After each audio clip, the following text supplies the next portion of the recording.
Land banking, simply put, is to find a large population center and go to its peripheral in the growing path of the population. As population increases, they have to spread out. And so investing in land before the population reach your land, that is the land banking. If you look at all the major cities, before they become major cities, they had gone through the same history of growth.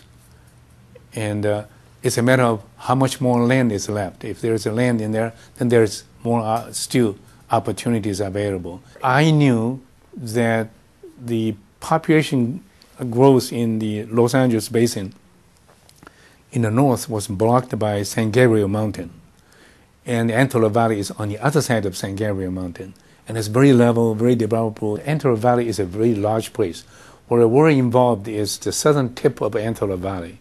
Probably maybe 10, 15, 20% of the total Antelope Valley is where we're focusing on, because this portion of the land happens to be at the 60 miles edge fringe of downtown Los Angeles. In the next 10 years, possibly we may have 3 more million people added on into this circle.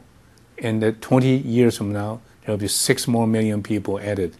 And the Antelope Valley land is very limited. I believe it can accommodate up to probably 2 million more people, and that will make that whole area look like downtown Los Angeles again. Other people saw that as a huge, massive place of a desert.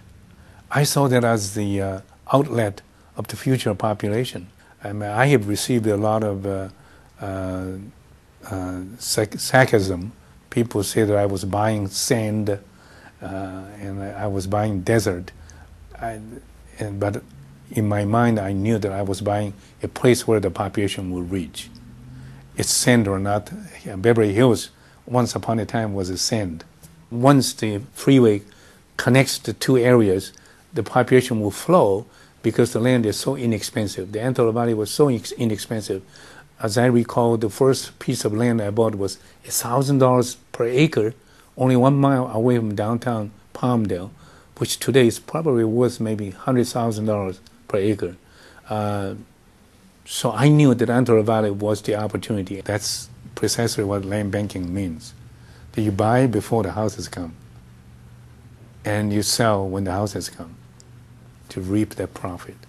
Currently, over 10 million people in the Los Angeles basin do not own a house because they couldn't afford to buy the house. But in Antelope Valley's price, all just 10 million people can afford to buy. And how can they reach those inexpensive homes? The bullet train.